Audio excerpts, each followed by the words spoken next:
जीजा जी, सुंदरम जीजा जी। हाँ हाँ कहाँ हैं आप लोग? हाँ आ गया। ये लीजिए, हाँ। सब अंदर रख दीजिए। हाँ बहन से बात हो गई आपकी? हाँ हो गई। मैं जाकर लेकर आता हूँ। बहन आओ, चलो सब चलकर खाना खा लेते हैं। नहीं भैया, मेरे सिर में दर्द हो रहा है।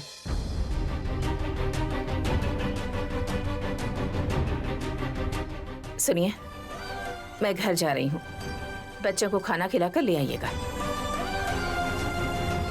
क्या हो गया अरुण बाबू? जरा 1 मिनट रुको वाग देवी।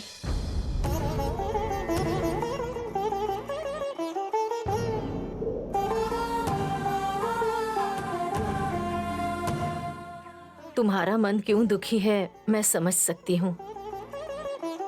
अभी आप लोग जो बात कर रहे थे वो मैंने सुन ली। आपकी खेती से हमें काम मिला, लेकिन आपने कभी हमें काम करने वालों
मैं शहर जाकर क्या करूंगा? वैसे बाबूजी के बारे में तो तुम जानते ही हो। क्या वो घर के बाहर मुझे कदम रखने देंगे?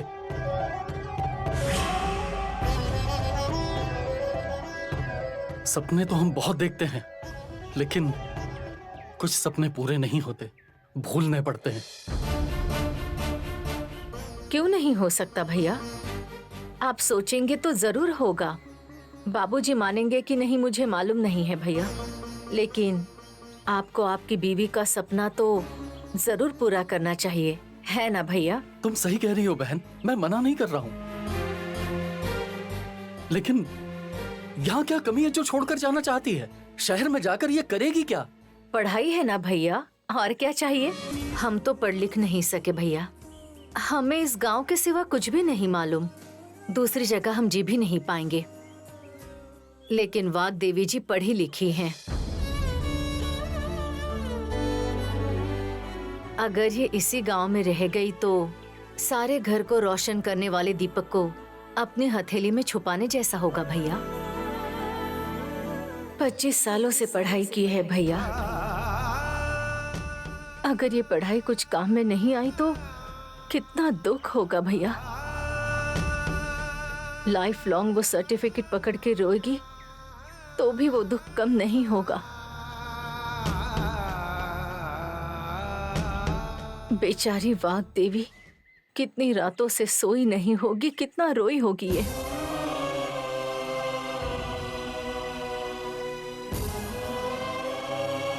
हाँ अरुण बाबू, उमा जी जो कह रही हैं बिल्कुल सही कह रही हैं। जो लोग हमेशा के लिए अपने गांव में ही रहना चाहते हैं, ना ही वो पढ़ाई के लिए अपने गांव से बाहर जाते हैं और ना ही पढ़ाई करने के लिए विदेश। गांव को भूलना गलत हो सकता है, लेकिन बड़ी पोस्ट पर जाने के लिए गांव छोड़कर जाना गलत नहीं हो सकता अरुण बाबू।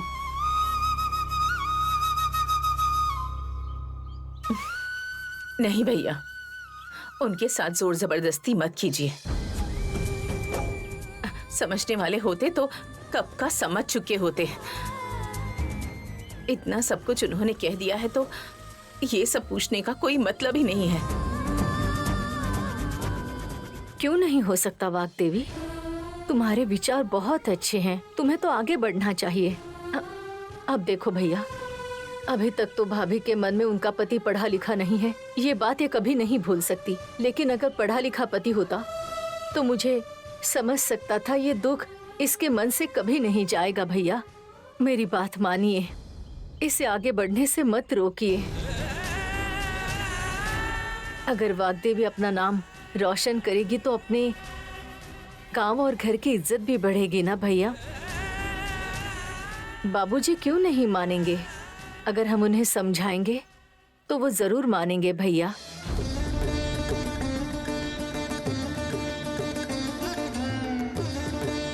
आप एक बार बाबूजी से बात कीजिए अरुण बाबू। मेरा मन कहता है कि वो जरूर मान जाएंगे।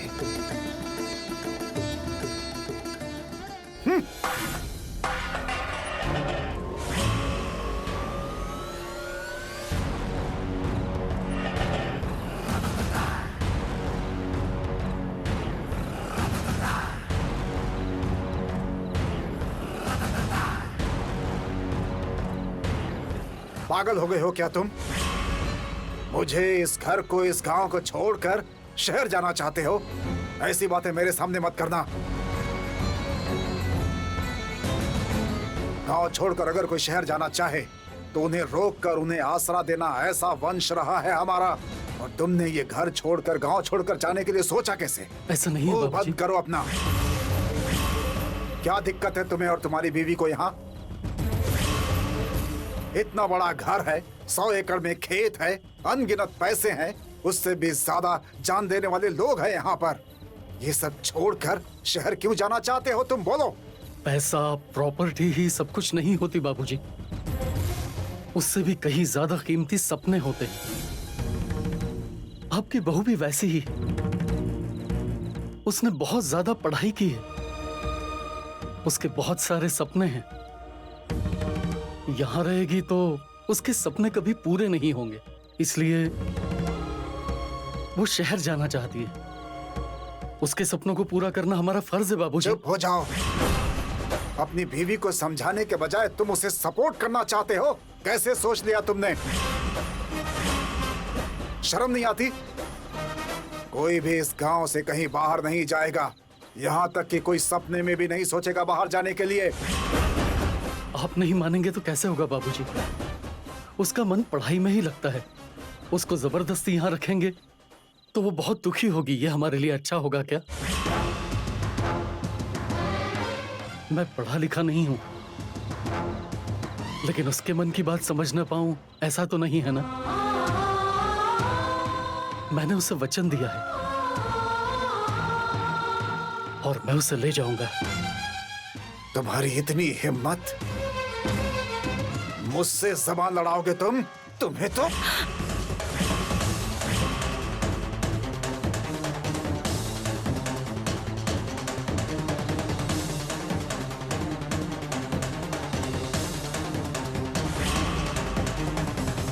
वाग्देवी, 1 मिनट मुझे बात करने दीजिए आप। इन्होंने क्या गलत कहा है बाबूजी? मुझे पढ़ाई करना बहुत पसंद था। पढ़ाई ही जिंदगी है ऐसा सोचती थी मैं।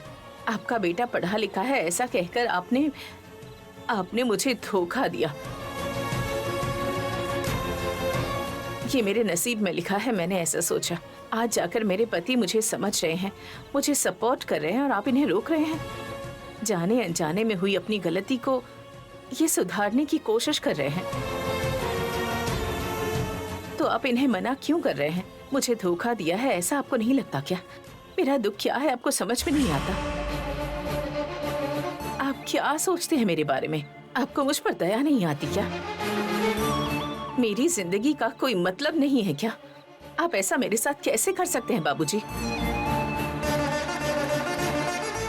आपके गांव के अनपढ़ लोगों की तरह यहीं पर रहकर अपनी जिंदगी बर्बाद कर दूं ऐसा चाहते हैं आप? देख रहा है, तेरी बीवी मुझसे जबान लड़ा रही है और तू चुपचाप खड़ा है यहाँ पर। इस घर में एक औरत आदमी से ऊंची आवाज में बात नहीं करती। बात कर सकते हैं बाबूजी। अगर मैं कुछ नहीं कहूंगी तो मेरी लाइफ में जो सपने हैं वो अधूरे रह जाएंगे और मेरी लाइफ यहीं खत्म हो जाएगी। ठीक है, कोई बात नहीं, लेकिन मेरा बेटा मुझे छोड़ करके जाए इसके लिए मैं बिल्कुल राजी नहीं हूँ। आपका बेटा? सही कहा, आपका आपके बेटे के ऊपर पूरा हक है, इसलिए तो आपने इन्हें अनपढ़ बनाकर ऐसा बना दिया है। उसी तरह मेरा भी अपने बच्चों पर पूरा हक है बाबूजी। आपके बेटे की तरह इन्हें भी अनपढ़ गंवार बनाकर गांव में रहने के लिए कहेंगे तो क्या मैं चुप बैठूंगी?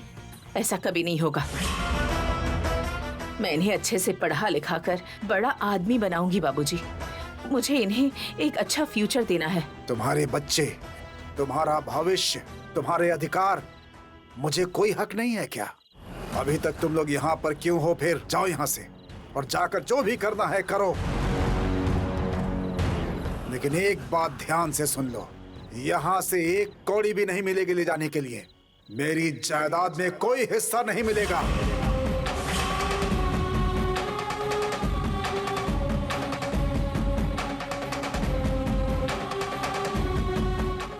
और ना ही भूल से कोई हिस्सा मांगना मुझसे।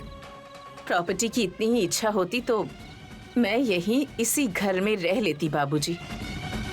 मुझे आपकी प्रॉपर्टी और पैसों से ज्यादा मेरी पढ़ाई और मेरे दिमाग पर ज्यादा भरोसा है। ये बात सुन लीजिए। तो फिर जाओ यहाँ से। अपनी पढ़ाई अपने दिमाग से क्या हासिल करोगी मैं भी देखता हूँ। जाओ।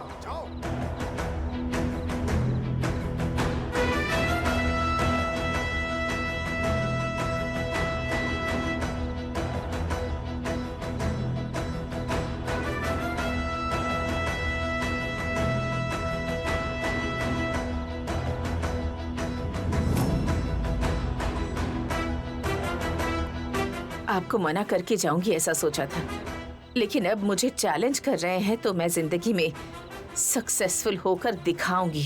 लेकिन मेरी एक बात याद रखना, अगर तुम लोगों का गुजारा नहीं हुआ तो वापस इस घर में कदम रखने के लिए हजारों सीढ़ियां चढ़कर आना होगा। उसकी जरूरत नहीं पड़ेगी। जो सोचा है वो हासिल करने के लिए ऊंचाई पर जाना ही नहीं, कभी कभी नीचे भी गिरना पड़ता है। चलिए। जाने से पहले एक बार सोच लेना, अगर एक बार यहाँ से बाहर गए तो वापस अंदर नहीं आने दूंगा। मेरे मरने के बाद मेरी लाश भी देखने की इजाजत नहीं होगी। मैंने बहुत सोच समझ कर ये फैसला लिया है। सुख दुख में आप मेरा साथ देंगे, ऐसा कहकर आपने मुझसे शादी की है।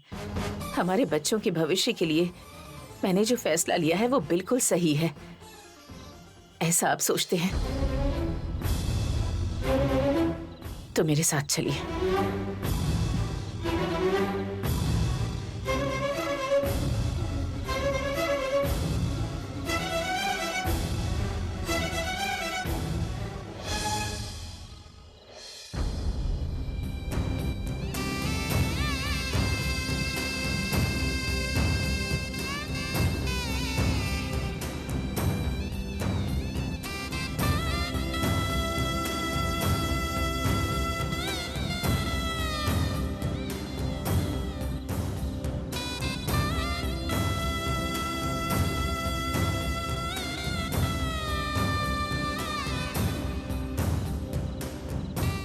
अरुण,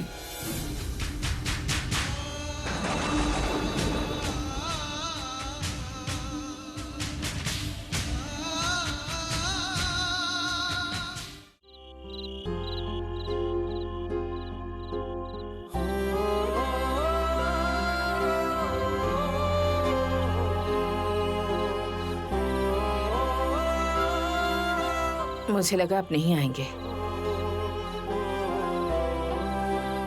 मैं पढ़ा लिखा नहीं हूं, लेकिन इसका मतलब ये नहीं है कि मैं 7 फेरों का मतलब ना समझूं। कभी भी दुख हो या सुख, पसंद हो या नापसंद, हमें हमेशा साथ रहना होगा। हाँ श्याम भैया, हाँ, चले हम? नदी बहुत गहरी है, अंधेरे में आपको कुछ भी नहीं दिखेगा। इतने अंधेरे में जाना सही नहीं होगा आपके लिए। कल सुबह चले जाइएगा, सुबह होने का इंतजार कीजिए। श्याम भैया, कल सुबह तक रहेंगे कहाँ? इस वक्त हम लोग कहाँ जाएंगे?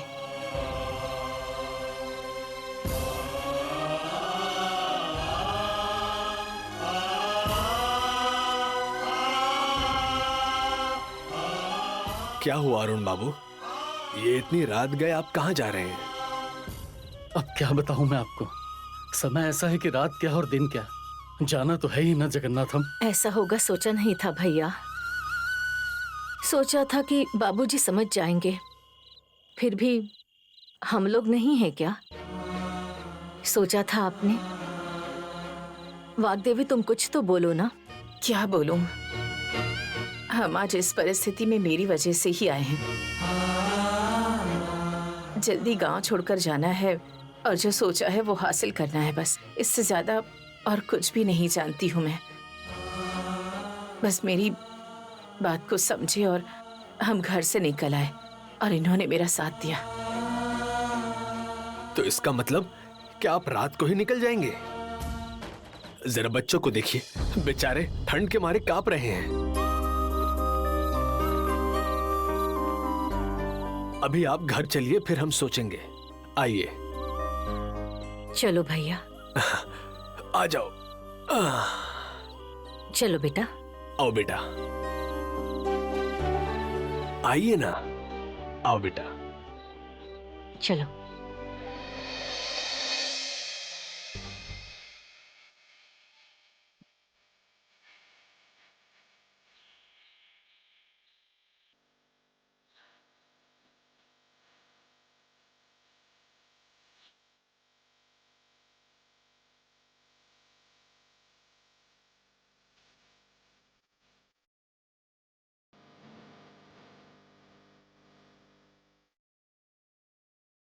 उमा, बच्चों को अंदर ले जाओ और सुला दो। हो सके तो कुछ खिला दो। ठीक है, जाओ। चलो बेटा। अरुण बाबू, आप भी आइए ना। सरस्वती अभी तक सोई नहीं तो? नींद नहीं आ रही है माँ। नींद नहीं आ रही है? देखो, राहुल बाबू, तेजा बाबू सोने के लिए आ रहे हैं। चलो तुम भी आ जाओ। चलो बेटी, आ जाओ बेटा। चलो आ जाओ।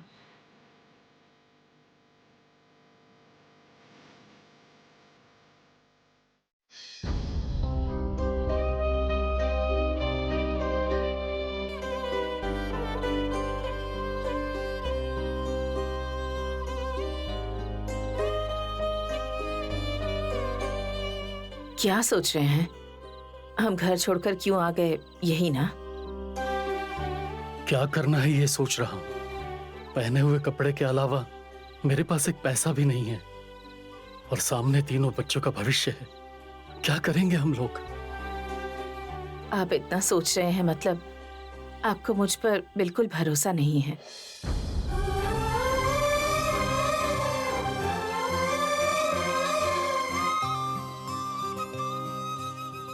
ये देखिए, स्कूल से लेकर कॉलेज तक सब में फर्स्ट रैंक लाया है।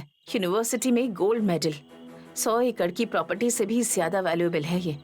अभी तक मैंने जो भी काम किया, सब में मैं सिर्फ और सिर्फ नंबर 1 ही रही हूँ।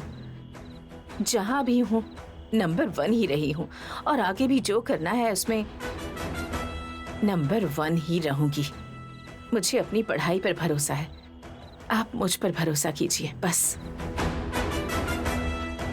तुम पे भरोसा नहीं है ऐसा नहीं है वाग्देवी, पर कुछ भी करने के लिए पैसा तो लगेगा ना। और वैसे भी अब तुम्हारा पति प्रॉपर्टी का हिस्सेदार भी नहीं है, वहां से तो 1 रुपए की मदद भी नहीं मिलेगी। जरूरत भी नहीं है। करोड़ों के पत्र भले ही टुकड़ों में ना मिले, लेकिन एक पत्र देने वाला अक्षर भी करोड़ों कमाने की बुद्धि देता है। उसी दिमाग के भरोसे कह रही हूँ। मुझे मेरे दिमाग, मेरी पढ़ाई पर भरोसा करने वाला कोई ना कोई मिल जाएगा। आप हिम्मत रखिएगा बस, और हमेशा मेरा साथ दीजिए। इतना ही चाहती हूँ मैं। मैंने जो सोचा है वो हासिल कर लूंगी। मुझे वो हासिल करने से कोई नहीं रोक सकता।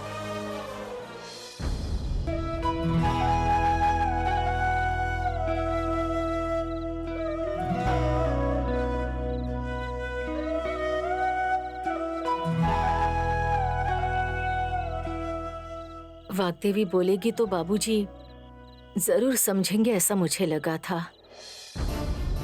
लेकिन इतना बड़ा फैसला लेंगे ये नहीं सोचा था। बाबूजी के बारे में तो हमें पता ही है। जब भी उन्हें गुस्सा आता है तो उनके लिए अपना क्या पराया क्या। वाग्देवी अपना नाम रोशन करेंगी तो बाबूजी को भी गर्व होगा। वो ये बात क्यों नहीं समझ रहे हैं? देखो, तुम्हें भी ये बात पता है कि अरुण बाबू पढ़े लिखे नहीं हैं। ये बात छुपाकर उनको धोखा देकर शादी नहीं करनी थी। ये पुराने जमाने के लोग हैं। ये जमींदार लोग ऐसी लड़की चाहते हैं जो चार दीवारी के अंदर रहे, घर का काम संभाले। लड़की के सपने उनके लिए बिल्कुल भी इम्पोर्टेंट नहीं है। लेकिन मुझे बहुत दुख होता है जब अरुण बाबू को देखता हूँ। अब क्या कहूँ मैं, ऐसा दिन भी कभी आएगा ये मैंने कभी नहीं सोचा। उनको गांव और खेती के अलावा और कुछ भी नहीं आता। बेचारे अब अचानक शहर जा रहे हैं, इसलिए थोड़े परेशान हैं। इसमें भी मेरी ही गलती है। वो लोग बाबूजी से सही समय देखकर बात कर सकते थे, लेकिन मैंने ही उन लोगों को उकसाया कि बाबूजी से बात कर लो। अब हमें ही उनके लिए कुछ न कुछ करना होगा।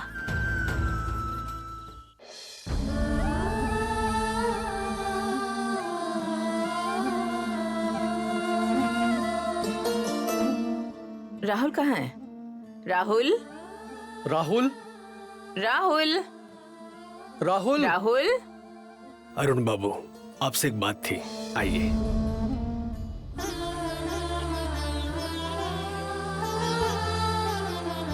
आओ बेटी। आइए, आइए।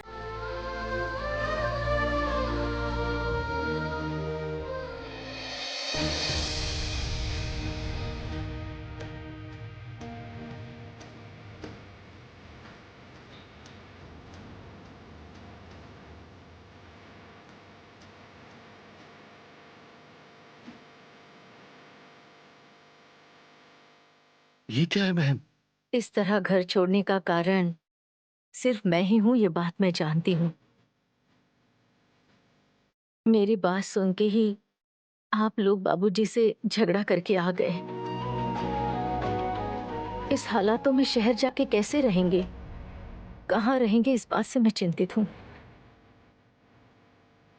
इसलिए मेरी तरफ से छोटी सी मदद।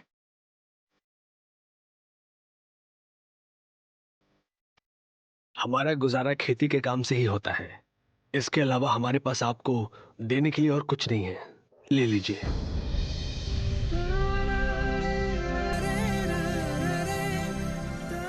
नहीं नहीं उमा, अपने भाई की परिस्थिति देखकर उसे मदद करने जितना बड़ा दिल है तुम्हारा, लेकिन अपनी बहन के गहने लेने जितना बड़ा दिल मेरा नहीं है बहन। ये लीजिए भैया। अच्छाई की भी एक हद होती है बहन। नहीं उमा, हम लोग कुछ कर लेंगे। क्या करेंगे आप लोग? हम लोग हैं ना यहाँ आपके लिए। आप भला क्यों चिंता कर रहे हैं? आपने क्या हमें पराया समझ लिया है? भैया, ये मेरी तरफ से उपहार मान लीजिए। जब वाग्देवी ऊंचाई पर पहुंच जाएगी तो आप मेरे लिए और हमारे इस गांव के लिए कुछ कर देना। अगर वाग्देवी इसे लेने से इनकार कर दे तो उसे कहना कि ये बस एक उपहार है भैया। लीजिए ना अरुण बाबू। लीजिए भैया।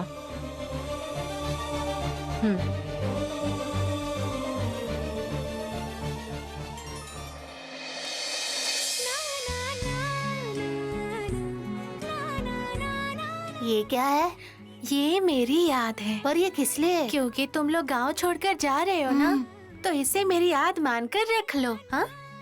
ओहो, तो इसे देखकर मुझे तुम्हारी याद आएगी इसीलिए दिया है। हाँ। तो फिर ठीक है।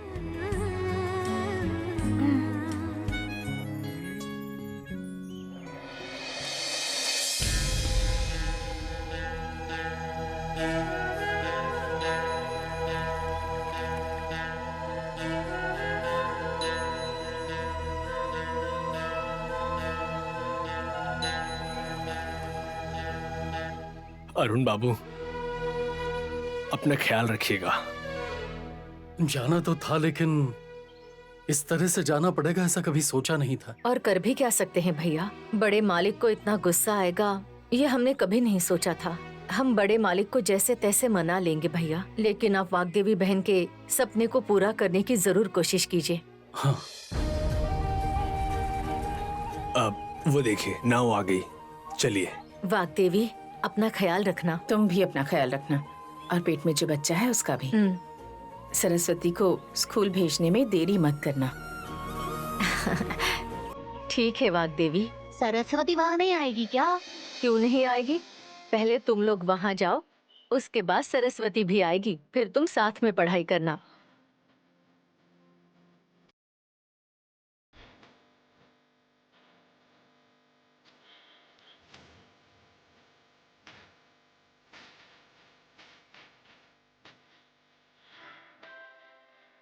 वाग्देवी बहन, एक दिन तुम बहुत बड़ी बन जाओगी।